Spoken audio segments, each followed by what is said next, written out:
right, everybody. Welcome to this week's edition of the Fresh Takes Podcast with Russo Nick Felice.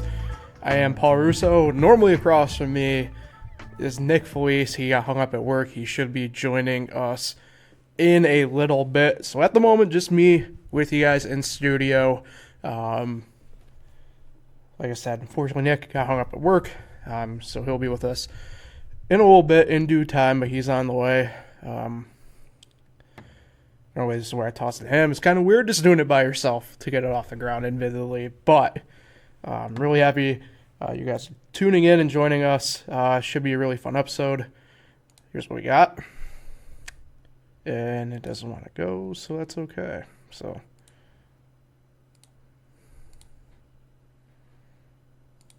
there we go.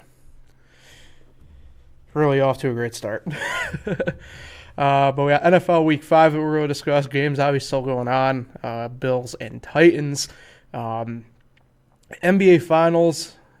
Big series there, obviously, for me as a Heat fan. And what appeared to be a lot of Laker fans, magically. We'll get into that a little bit, obviously. And the MLB postseason, the march for the Commissioner's Trophy, the Rob Manfred Award. Should be fun. Just got a text from Nick. He's on the way now, so should be here in about 10 minutes. So we'll discuss, like I said, we'll jump into it and get going with the NFL first, Week 5. Big news week, it seemed, and news just breaking. If at least live-wise breaking anyway. If you haven't heard yet, the Jets are releasing Le'Veon Bell after failing to find a trade suitor with him. For him, really. So, Bell has $15 million of dead cap space with the Jets just this year alone, and then $4 million next year. Earned $28 million for 18 games played. So, Jets go take the hardest hit. I think I've seen in quite some time. He was the highest paid running back. We'll take obviously the highest paid hit. That's.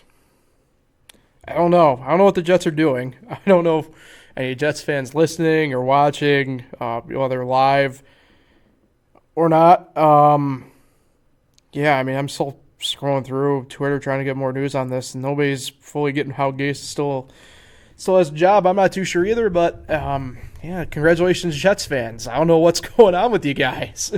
Be interested to see where Lev ends up. Part of me almost wonder if he'll just stay in New York, although I feel like he wants to go playoff chasing. Giants could obviously use a running back for the rest of the year. Devontae's been pretty good so far, but, I don't know. Giants aren't really going to go anywhere.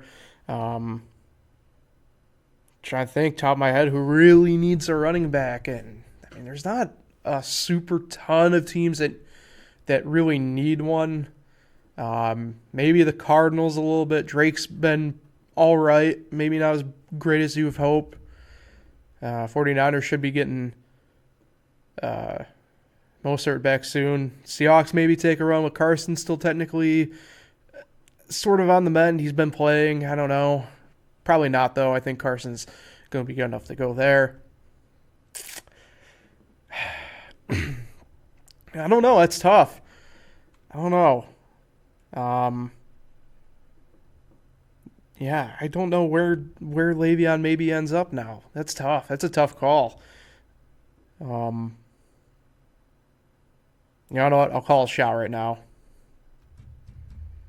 Le'Veon Bell will end up a Los Angeles Ram. That's where I'm going to bet. That's where I'm going to put my money. Anyway, get into the other stuff. Let's start with the Browns. Browns, I think, are a pretty for-real team this year. If you don't, fully understand some of the stuff going on there, they haven't had a start quite like this since 1994, when that version of the team is now obviously in Baltimore as the Ravens. members of that coaching staff include, obviously, Bill Belichick, head coach, Nick Saban, defensive coordinator. Not bad at all. So Browns got a big game coming up against Steelers. We'll get into that, obviously. Could you make a case a little bit that their schedule kind of aids them? Well, you have to play who you have to play. And obviously, as a team, at least pro-wise, obviously, you don't get to choose where you play, who you play. But they obviously beat, at the very least, a very good Colts team the way it looks, especially defensively. They're able to put up 32 points against the Colts. Against what was then a at least healthy offense in Dallas. They beat them. Beat Washington. They beat the Bengals, who, they've been playing some pretty all right, decent football with a rookie quarterback, obviously, in Joe Burrow. That Bengals defense, a lot of people were kind of talking them down a little bit. Their defense isn't bad. They don't really force turnovers, but, for the most part, they're keeping the offense in the game. Obviously, we lost against the Ravens, and that's an interesting team that we'll see what happens there. But the Browns, obviously, they really do have a really good offense. That offense to me stacks up, talent-wise. I'm probably going to put it top 5 in the league talent-wise, I think, overall. I mean, sure, Baker's probably your average quarterback at the moment, which is fine. But, offensively, especially in the wideout department, you got a guy like Odell and Jarvis Landry.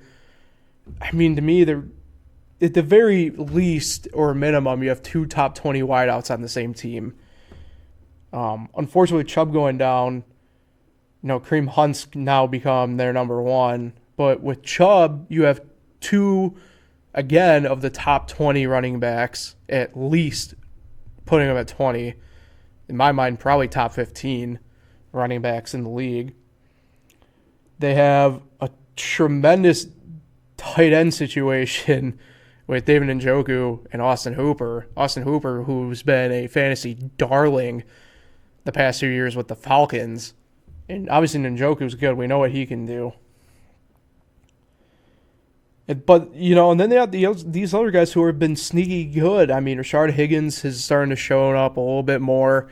Then another guy I want to talk about who's kind of stepped in running back-wise is Ernest Johnson. He's been extremely good if you've watched.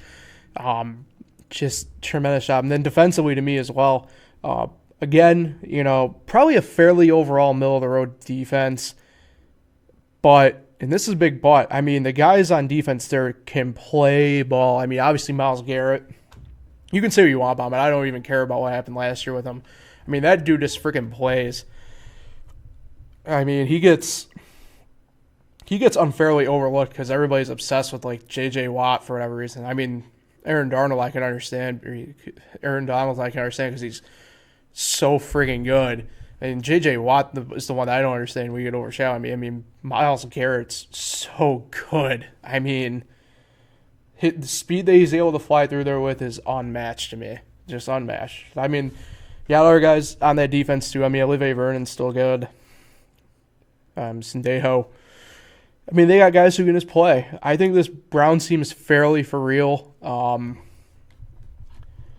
don't know. I mean, I think you'll get your really true feel maybe this week against Steelers. I think that's going to be a really, really good game.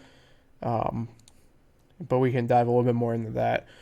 Once Nick gets here, he should be, I believe, getting here. Let's see.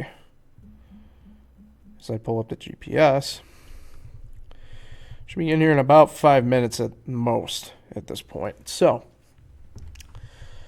let's move on. I don't want to do Dak's injury yet. But Week 18 is becoming more of a big possibility here. For those that don't know what Week 18 kind of is, Obviously, in the NFL, we have what's known as Week 17, because each team has the bye week. Week 18 this year is the week in case scheduling goes awry because of COVID outbreaks, like the one in Tennessee with the Titans. Their game obviously still currently going on with the Bills. 28-10 Titans right now. Not looking good, Bills fans. Unfortunately, not looking good. But the scheduling is becoming obviously a really big possibility that with the point where the Super Bowl could be played the same day as the Daytona 500 for NASCAR. This is the way everything's kind of shaping out, which is really interesting. Obviously for me, I think it'd be a really cool double shot kind of day, at least as a fan of both. But this would really suck if you're one of the network executives or a marketing executive trying to decide what to really put a lot of money in or what not to. But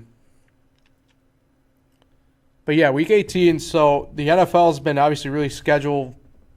They've been really trying to be flexible with this.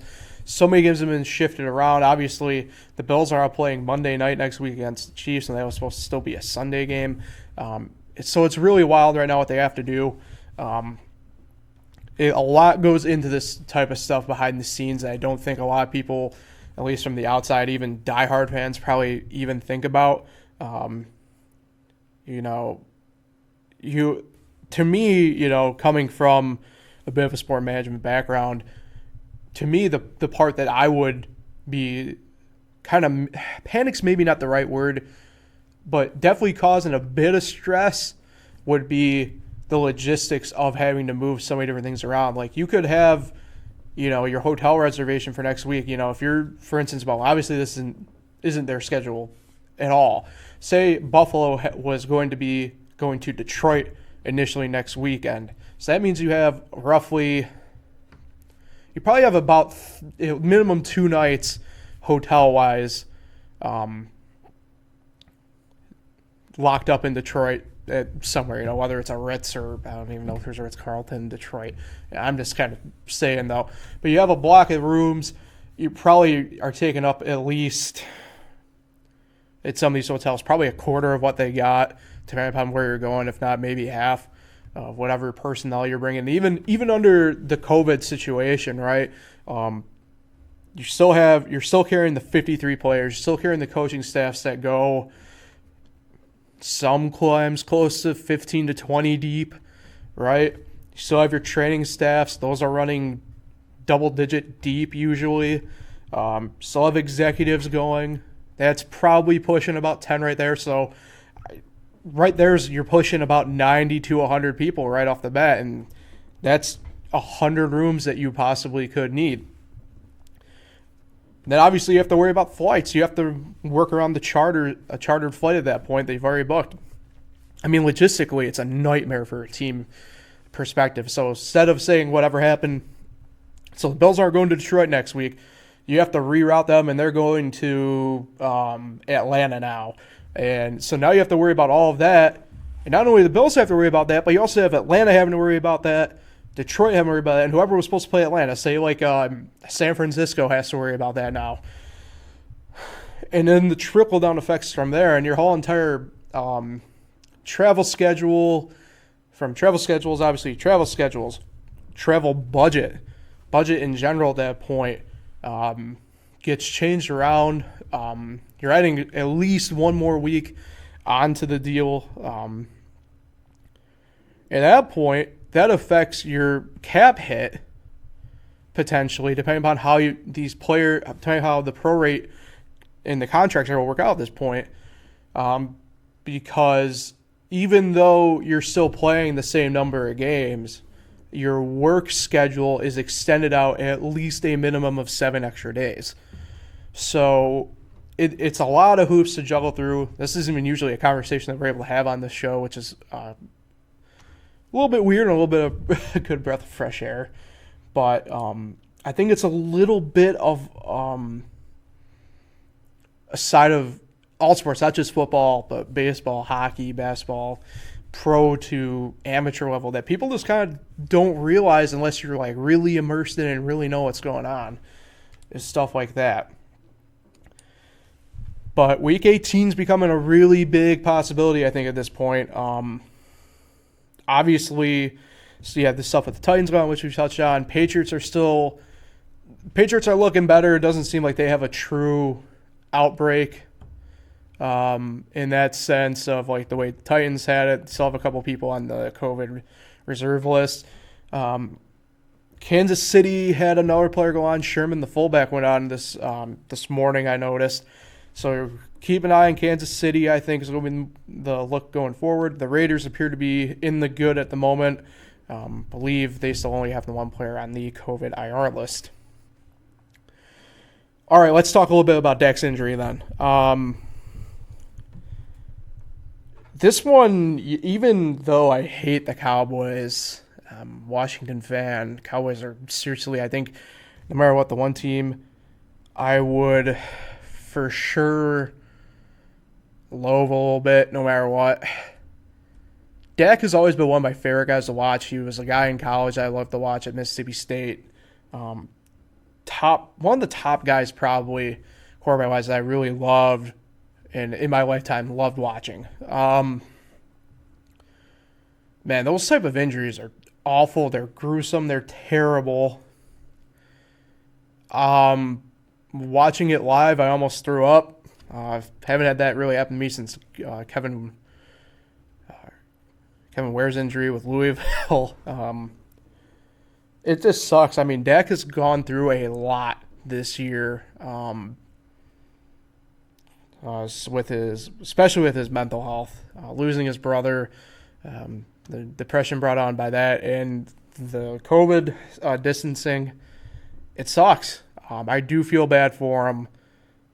Dak is generally one of the nicer dudes in the NFL. So you hope for a speedy recovery for him. He will be out the rest of the year. His recovery time is going to be in the 4 to 6 month range. You hope that he can still do the things that he was supposed to do.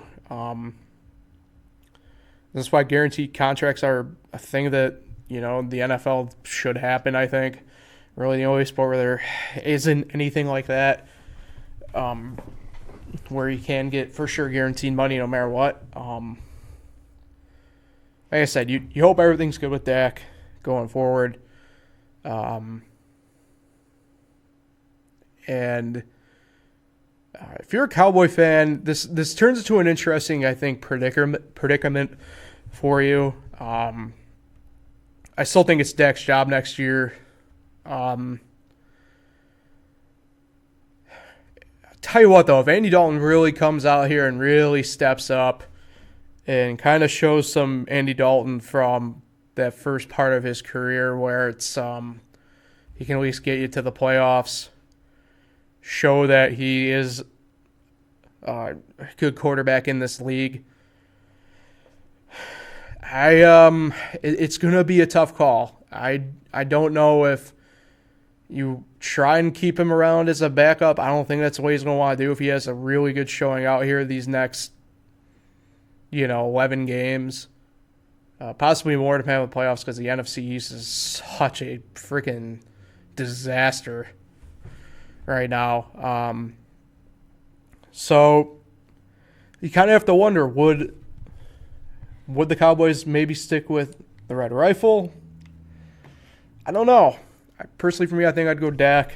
I think Dak just gives you a little bit more at the table to do with than Andy does. I mean, Andy's certainly a bit more of a obviously, I guess, maybe not old school quarterback, but certainly a passer first, as opposed to Dak, who can run, can scramble, and all that. Still waiting on Nick. I think he just pulled in, though. I heard possibly his car. So,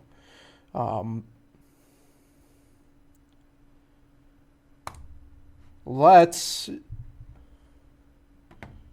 look at this update here as we enter the fourth quarter. Still 28-10. Titans or the Bills. Nick is in the elevator, folks. He's in the elevator on his way up to the studio. This ought to be a grand entrance. I wish I could really fully turn the camera so you guys could see what we got happening here. There he is. He's coming into the studio. It's like a Dan Patrick entrance for a guy coming in right now. Nick Felice in the building. Are the mics hot? Well, my mic is hot. Yours is on mute. You didn't need to yell like that. All right, Nick, how's it going? What'd I miss, Paul? What'd I miss? Sorry about that. You got hung up at work. It happens. I thought I'd be here by 9. Work ran a little late, but what did I miss? Just pretty much talking this past week in football. We're about to get into picks for football. All right, yeah. It was an interesting week, but let's do it. You missed some really awesome Browns talk, in my opinion. I didn't miss much then. Well, I mean, they're better than your freaking Giants. Also, you missed Le'Veon Bell talk a little bit. Yeah, breaking news, right? Well, my prediction is he signs with the Rams, but... My prediction... Because I don't know, my only other thinking place would be for him that actually suits him would be the Giants, but I don't know if he'd really want to go to a place where he's not going to probably get the playoffs. And they just signed Devontae Freeman. That was my also thinking, but... Yeah, I don't know where he goes. Rams not a bad pick. I mean, I don't know. I think Rams, maybe I don't know. I think it depends where you're kind of sitting playoff-wise with him, so... Yeah. All right, let's get into picks then while you're here, Nick, since you're here. Texans are at the moment scheduled to play the Titans at 1 o'clock on Sunday. No Thursday. No Thursday game this week because of the schedule changing. I'm going to go... Texans at the Titans? Yeah, I'm going to go Texans, actually, I think, on this one. Only because it's going to be a really short... What is the score right now of the Titans? 28-10, they're winning. All right, so It's a short Texans too. It's a short turnaround for the Titans. So. I am going to go with the Texans too. Baltimore at Philly, also 1 o'clock on Sunday. We'll go Ravens. They need they've had a rough showing the past couple weeks overall here. I think they really need well, maybe not rough showing is a good term, but they certainly Lamar's shown some signs of struggle, in my opinion. So I think this is a... Baltimore's playing who? Sorry. Philly. They're in Philly. I'm going to go Baltimore. It don't matter where they are. I got Baltimore. Falcons at the Vikings. Team with a freshly fired coach and team with a coach that's probably for sure on the hot seat at this point. This is an interesting game. Yeah, I'm not too sure. This could go either way. I'm going to go Falcons. I think they're going to play well with that first game without the coach. Yeah, I was thinking them too as well, in all honesty. I'm going to go Falcons too. Minnesota let one go on Sunday Sunday night. Talked about a little bit before you got here, Nick. Browns and Steelers. This is probably going to be the Browns. This is going to be their second test, but their first test was week 1, so it's always a test anyway for every team. In Pittsburgh, you want to know what? People are going to view it as the upset special, so I'm going to take it. I'm going to take the Browns. I think they come down to earth a little bit. I got the Steelers, even though the Steelers, first time they've been 5-0 in a long time. So. Browns first time 4-1 since Belichick and Saban.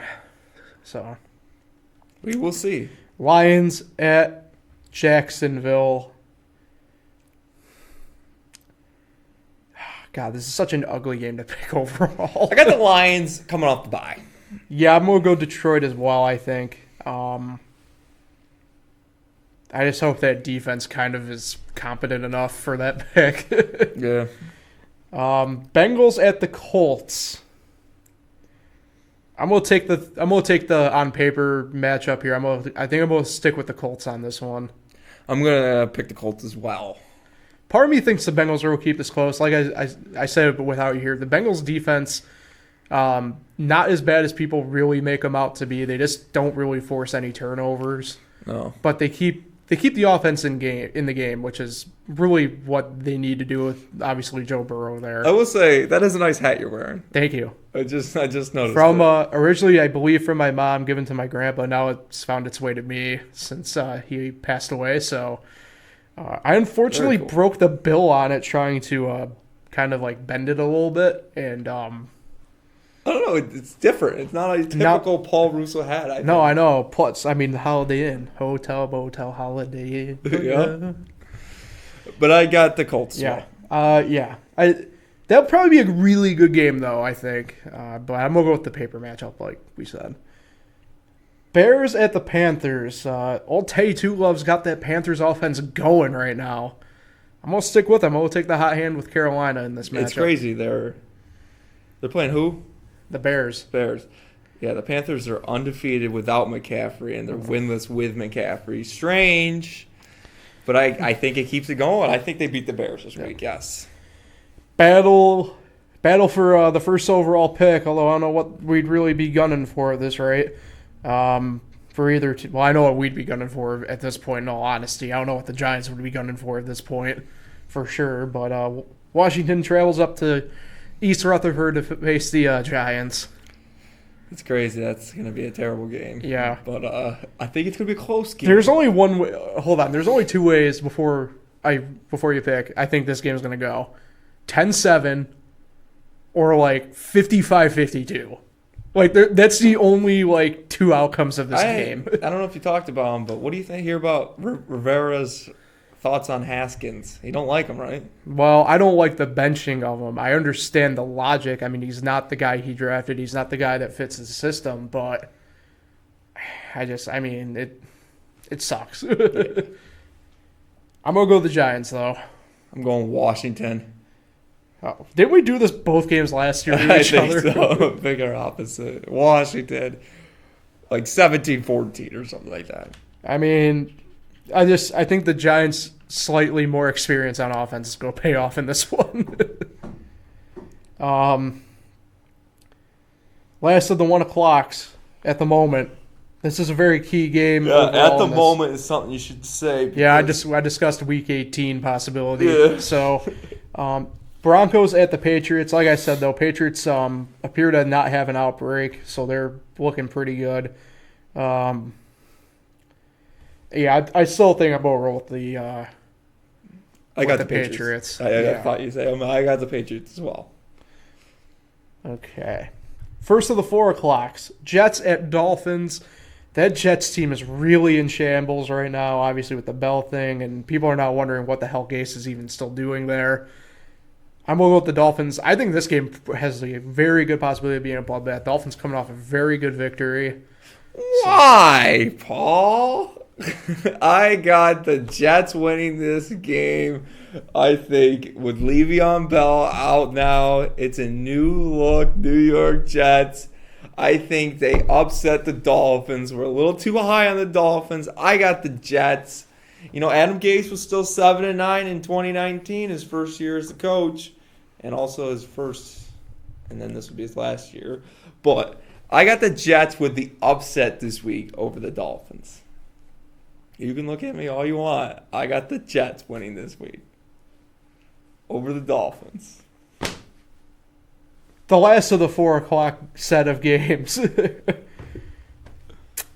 Packers at the Buccaneers. I'm going to go... I got the Buccaneers with a bounce-back win. Why?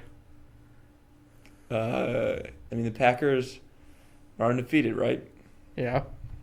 And I think the Bucs thought they could have won one against Chicago, and I got Tom Brady with a bounce-back win. I'm going Packers. I mean, that Bucs offense gets really stagnant quick, though. They struggle to get up the freaking... Once they're in the ditch, they stay in the ditch. Sunday night football this week, Rams at the 49ers. A lot of mystery going on in San Fran with the quarterback situation. I'm going to go with the Rams. Yeah, 49ers are terrible right now. I got the Rams winning this game. Now, this is something we usually don't say outside of Week 1, but this has now happened twice post-Week 1 this year. 2 games for Monday Night Football this week. 5 o'clock is the first game. Chiefs at the Bills. I'm going to go Chiefs. I mean, it's hard to go against Pat Mahomes. Well, the Bills did score. Did they? Yes, it is 28-16. They did not get the 2-point conversion. 5:39 to go. Titans with the ball. And I got the Bills losing 2 straight because they're losing tonight. They're going to lose the Chiefs next week. All right. And then Cardinals at the Cowboys. Obviously talked about the Cowboys with Dak's injury. I'm going to go Cardinals. Cardinals at the Cowboys. Cardinals do have a pretty big injury on defense, though. Chandler Jones appears to be out for the year with torn biceps, unfortunately. Yeah, I don't have Andy Dalton win this game. I got the Cardinals. All tough right. to see from Dak. Not the biggest Dak fan, but it's always tough to see. Yeah. All right.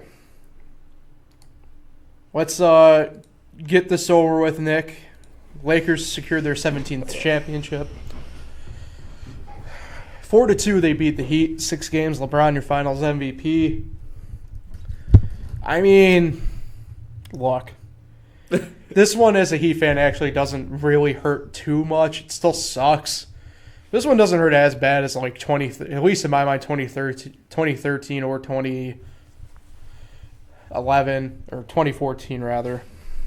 I mean, God, I wish I could cry and get away with things like the way Anthony Davis and LeBron do and Caruso do. I mean, just ugh. I was rooting for the Heat, Paul. Take it away. He's a Heat fan. I'm a Knicks fan. Just a refresher. As a Knicks fan, I do not like LeBron. I'm sorry to you LeBron fans out there. I don't care for him. He didn't come to my team. I don't care. I don't care how many championships he has. I don't care what his legacy is. I don't care. He's never a Knick. I only care about Knicks or former Knicks or future Knicks because that's what a fan does. And I was rooting for Miami. Clearly, I don't root for LeBron. He's turned us down twice. And, yeah, it sucks. Jimmy Butler, he's definitely proven that he's a legit superstar in this league. Thank you. Bam Adebayo is a good young player. Got a great career ahead of him. And let's just face it, though. I mean, yeah, LeBron won a championship because he got another superstar like Anthony Davis, or like the top 5 players in the NBA, maybe two and three, maybe behind the Greek Freak. Kawhi Leonard in the mix there too. But you got to, I mean, when you look at this Lakers team, what do you think? It's not as good as his Heat teams. No way. I mean, you look at this Lakers team, though, it's a bunch of bums, to be honest. JaVale McGee, Dwight Howard, Jared Dudley, J.R. Smith. I mean, Alex Caruso, they're bums. I mean, they're not the greatest players in the world. I mean, they had 2 stars. And when in the NBA, you can win with 2 stars, superstars. And that's what they did. And hats off to the Lakers. I am not a Lakers fan. But, yeah, the 17th championship, that's nice. Don't forget, though, fun fact, they did miss the playoffs last year. So, if you needed to remember that. That's true. And the Knicks have won a more recent home playoff game at MSG than the Lakers have at the Staples Center. Just saying. I'm just saying. The Knicks have won a home playoff game more recently than the Lakers have at the Staples Center. True. Because when the Knicks lost in the Eastern Conference semis that year in 2013, what the Lakers do? They got swept. Then they went, they didn't make the playoffs the same amount of years as the Knicks until this year. So, It's true. Yeah. It's great. LeBron won. I really don't care. I'm looking forward to free agency starting this Sunday, I think, Saturday at midnight. I'm looking forward to the draft. I'm looking forward to watching some Knick game. I see what you did there. But hats off to Lakers. That's all I can really say. Same, oddly enough. So it's tougher for you because you're a Heat fan. Big sad. You want to know what almost makes me more sad? The fact we have to discuss this. Braves and Dodgers racing Astros in the league championship. I like what you did there. Yeah. Games are going on right now. Going into the night, Braves were up 1-0 in the series. Rays were up 2-0 in the series. So, Nick, I'll throw it to you to start off here.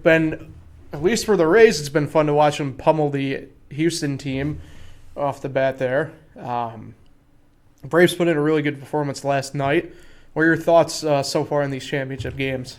Well, I'll go through each team when I think of first off the bat. Dodgers.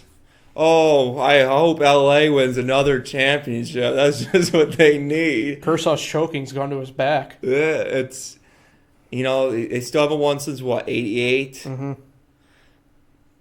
I'm not rooting for the Dodgers, that's for sure. The Braves, it's just weird if they win it, because they won, 17 straight division championships there, and they won one World Series.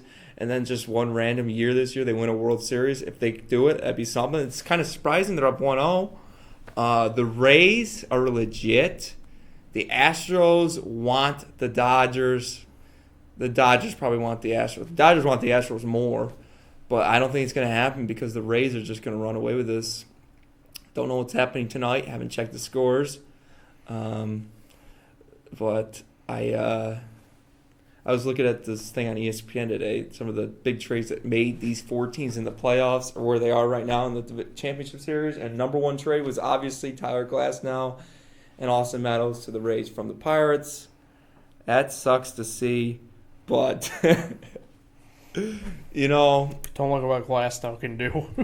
I'm just thinking about if it is Rays, Braves, I always think ratings, and that will just be absolutely terrible. I don't know. I mean, sure.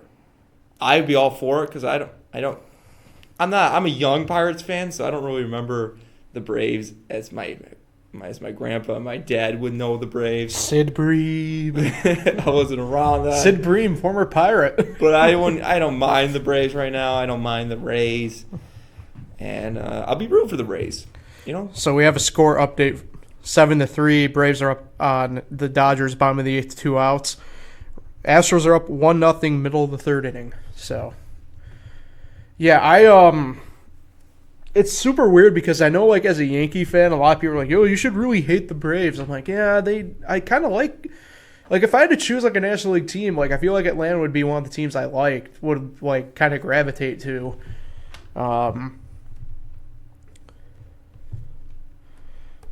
So, because, same way for you, the Braves had such a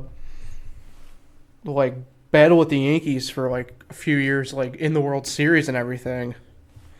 But yeah, I really can't stand the Dodgers, so I'm really hoping the Braves do well. And then I'm not big on the Rays in general, but definitely over the Astros. Yeah. This probably would have been the night to pick the Astros, though. If they don't win this game, I think they're in trouble. And bottom of the third, 1 up on the Rays, so we have to see what happens there. Tell you what, the Dodgers go down 2-0 though. Kershaw for sure not pitching tomorrow in Game 3, and it's something I brought up at least because we weren't really back on air yet at the trade deadline, but something I definitely brought up on Twitter and talking with you, Nick. Why did they trade Ross Stripling? That one's baffling to me. This Game 3. Not even so much tomorrow. You could have used him today, and I think he would have been better than Tony Gonsolin. Where'd he go again? Toronto. Buffalo. But he would have been better than Gonsolin. I don't understand the hype around Gonsolin really at all. His second full year in the bigs. He could have shown something by now, in my opinion. But, this would have been the perfect spot for Stripling. He's a professional. He just gets it done. I just don't get why they sent him away. This was a perfect example. And a Dodgers team that certainly needs the pitching. They are definitely, especially in the bullpen, one of the more lackluster teams overall when you look at it. That bullpen has struggled all year. They've really struggled the past 2 seasons. I'm guessing Rays and Braves in the World Series. What did you say the score updates were? 7-3 Atlanta going into the 9th inning now. Really? And then 1-0. Astros up on Tampa Bay going into the bottom of the 3rd inning. So, any final thoughts, baseball? That's what I'm guessing. I have a hard time believing the Braves and the Raves. They're extremely hot. offenses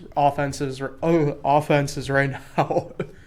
And then their pitching, I think, is definitely the better of each matchup that they got. I will say I like that first wild card round. Mm-hmm. Oh, I think they need to keep the best of 3. Yes, absolutely. As a hater of the one-game playoff, the best of 3 is cool, but I think the number 1 seed needs to buy into the semis, or at least like maybe the top 2 seeds, maybe. No. I'm with you. You think stick with the 5 teams and then we'll stick with the 5, but that wild card needs to be a best of 3. Yeah. Like I've been saying that since day one with it. I mean, every year. I mean, it's helped. It helped the Pirates out more years than not when they got in it through that way. But like you look like last year, like with the Rays in Oakland, you can't base something like that off of one game no matter what anyway. So. Yeah. But yeah, I'm with you. I think that needs to stay best of 3. If you're extended out, then yeah, I agree with you. I think you have to give that first seed, no matter what, a buy into the DS round. So. Yes. If they stick with the whole round. Yeah. Yes. You can't have a 162-game season and have the number 1 seed playing in a 3-game playoff. No. Yeah, you can't have that. No. It's cool, don't get me wrong, but for the 60 games, it was nice. Yeah. But not for 162. No. I think that's a perfect way to get the games down to 154 too. Yeah. So. We'll see. I mean, they're probably so against it, cutting games down. Well, I think no matter what, unfortunately, we'll see a little, I don't know, shortened season next year, but something's going to be, I think, a little bit different next year still. I just hope it's not completely cartoonish the way Manfred wants to do it. So. Yeah, no. Never know with him. No. All right, that takes us to the end of the show. Thanks, everybody, for tuning in. Nick, sorry you got hung up, but 'tis life, I guess. Anyone you're shouting out today? I am going to shout out. Don't have a shout out. I'm gonna do a celebrity shout out. I'm shouting out Derrick Henry or Stephon Diggs. I'm 1 point down on my fantasy team. There's like 3 minutes left. Can you guys give me 2 points? Disappointed with the shout out today, but hopefully better time next time. I got one. Shout out to Jeremy Porter tuning in from Kansas. Ooh. Spinala, Hulkenberg. Hulkenberg, nice little show in the F1 race, by the way, for those who watch it. Probably me and him are the only two that really do. Either way, thanks for tuning in. We'll get back into this weekly. We'll aim again next Tuesday. If not, we'll see you in a couple Tuesdays. But we're aiming for every week now at this point. Like, share, subscribe. Thanks for tuning in.